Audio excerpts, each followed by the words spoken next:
Manor Lords. The most wishlisted game on Steam with 3 million wishlists. The hype around this game is real. The last time a game had this much attention and wishlists was the day before. And surely we can't get any lower than that disaster, right? Right? Hello y'all, I'm Troy, and yes, you truly can't get any lower than the release of the day before. That's the lowest of the low. However, having this much hype around a game can be dangerous, so Manor Lords had me a bit worried. You know, I love a good city builder. I've always been a fan of Tropico, and I've recently been getting into Frostpunk to prepare for Frostpunk 2 later this year. So seeing the marketing and gameplay around Manor Lords and the hype, I was admittedly excited, but alas, always skeptical, because buying into this much hype can set yourself up for disappointment. So, Manor Lords just released into early access on April 26, and I finally have been able to sink my teeth into it with just around 30 hours. And I can report that it's aight.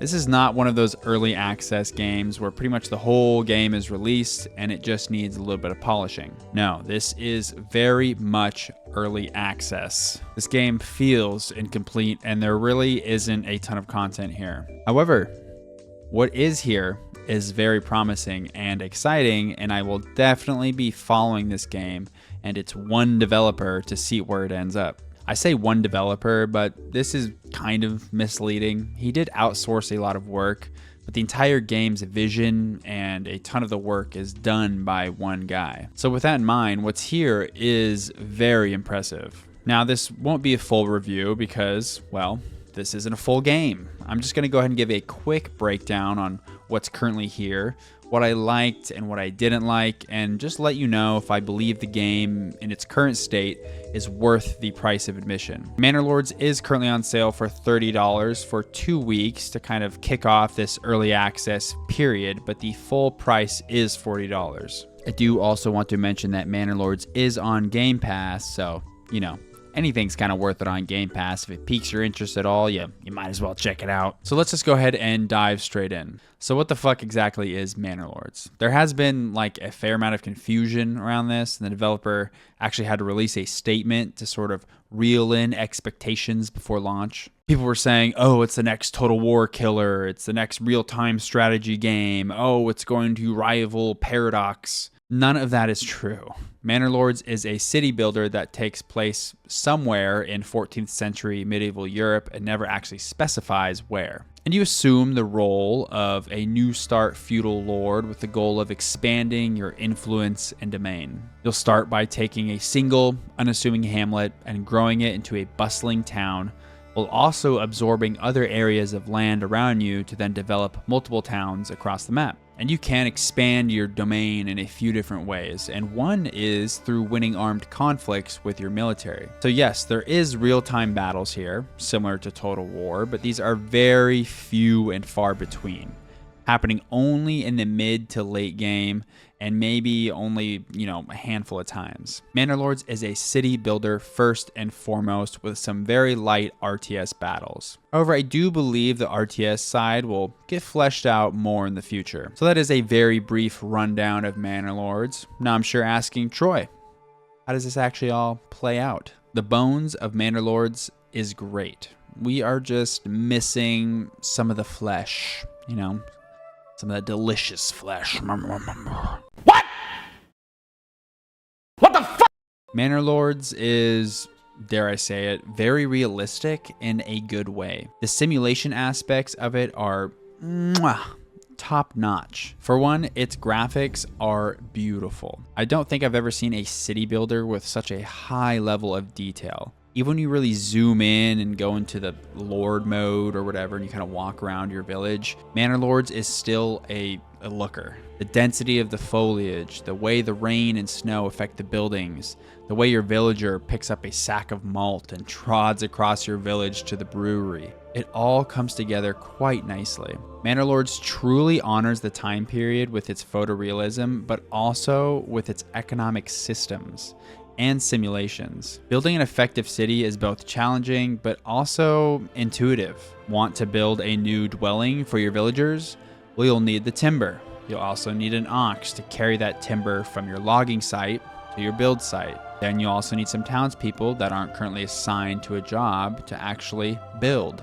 Need some new clothes? Well, you'll also need some sort of raw material like wool or hide. All the while, these supply chains are being played out by the villagers in real time. You'll see your tanner or one of his family members walking to the hunter to get these hides. Then your cobbler will need to go get the leather from the tanner. Then one of the cobbler's family members will set up a stall in the marketplace to sell his shoes. Granted, there's free time and space and enough people to move all these goods around. You see, things just don't magically happen in Manor Lords.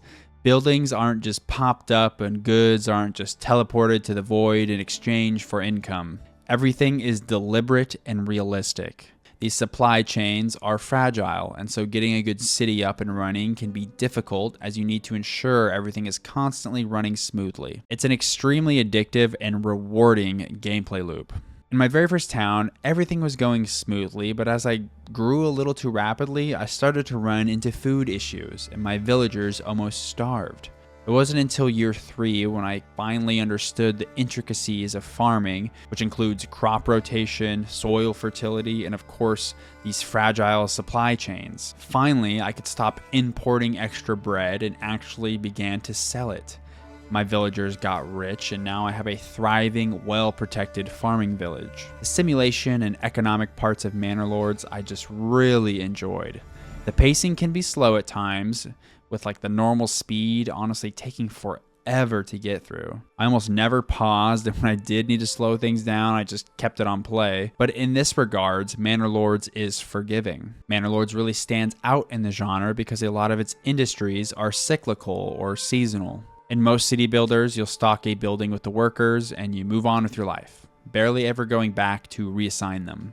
Not in Manor Lords, especially in the beginning, as the amount of jobs available and resources that need extracting far outnumber the amount of families that are ready to work. A lot of the challenge is the timing of moving families from one job to another. Keeping a family assigned to the farms when the crops are growing does absolutely nothing. Time to move them to the granary so they can better distribute food, or put them on the trading post so they can go and conduct trade for you. Now, for some, I could see how this might feel micromanagey, because, well, it is micromanagey. Manor Lords is micromanagement heavy, especially in the beginning, but it curbs this with a slow pace. There was just something so satisfying about being like, all right, it's September, everyone hit the fields, stop what you're doing, let's go get a good harvest this year. And as I've said, this micromanagement is much more prevalent in the early game.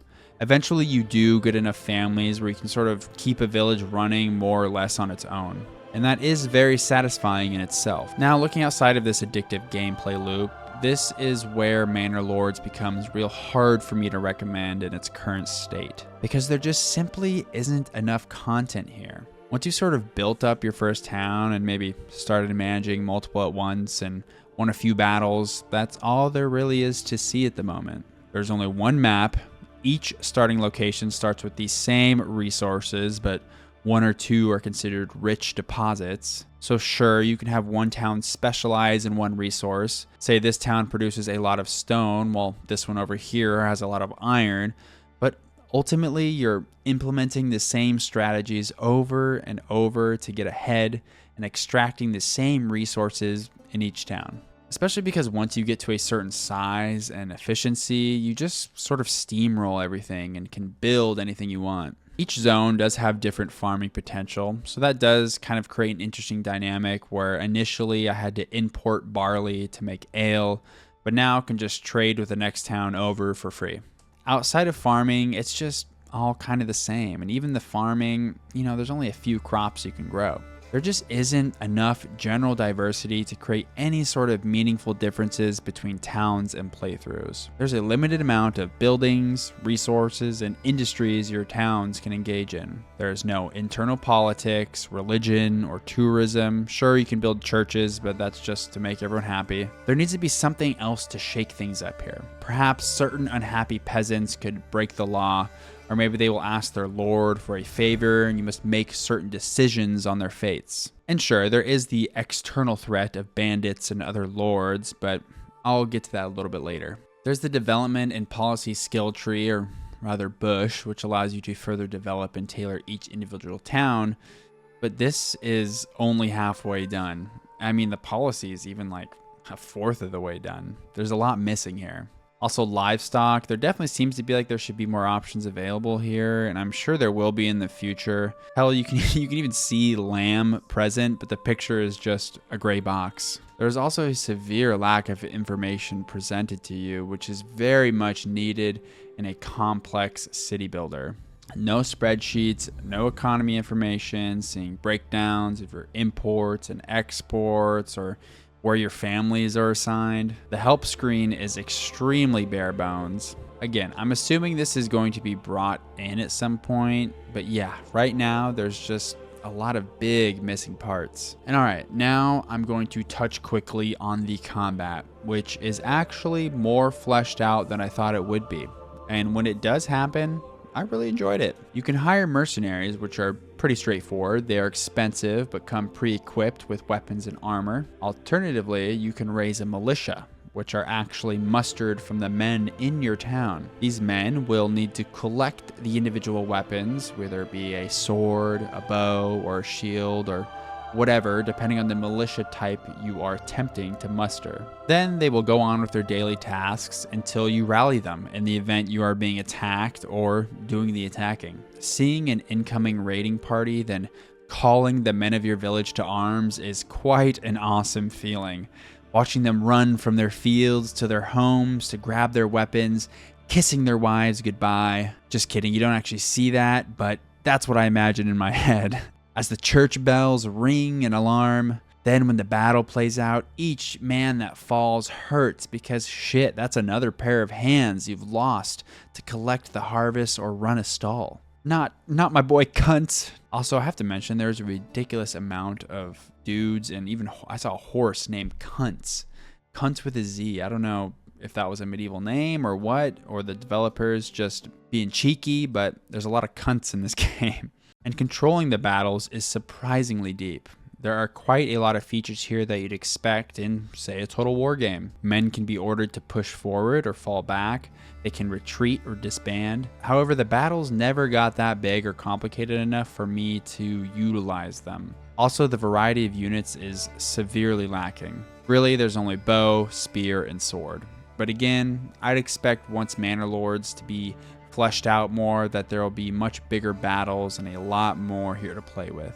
In general though, the military and combat is pretty spectacular to watch, and it did surprise me. So yeah, that's kind of Manor Lords for you. There is a lot going on here, but only really a small amount of it has any depth at the moment. Now, is it worth it?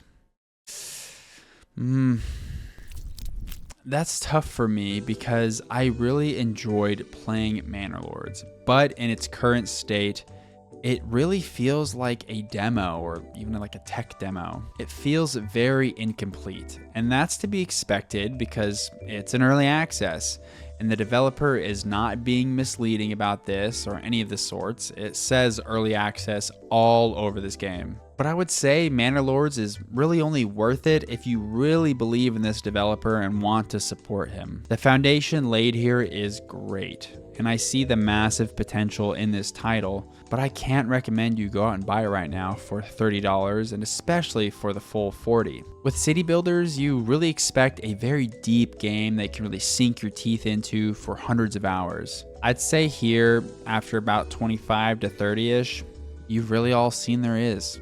You've really all seen there is? What am I? Jesus. You've really seen it all. Manor Lords, at the moment, just feels like maybe half or even a third of a great game. The bones are here and are pretty awesome, but it really needs some more meat. Give me the meat. I have to mention, I see so many YouTubers out there like dropping all sorts of guides for this game and whatnot, and I'm just like, bro, this game ain't even close to being done yet. Let it chill for a sec. Let him cook. Let the guy cook. So yeah, if you have $30 to burn and want to support a seemingly very talented developer with a lot of promise, then go right ahead. But you do always run the risk of development stopping for whatever reason. So you've been warned. But if you want a full-fledged city builder to really sink into, Manor Lords ain't it. it's still very much an early access game. Anyways, thank you so much for watching. Let me know down below if you're playing Manor Lords and what do you think? Or maybe now after watching this, are you gonna wait a bit for a more complete experience, which is what I would recommend. I, for one, am still very excited to see where this game might go. So again, thank you so much for watching. If you're not already, please subscribe and hit this video with a like. It really helps me out. And yeah, I hope you all have a wonderful day. Bye-bye.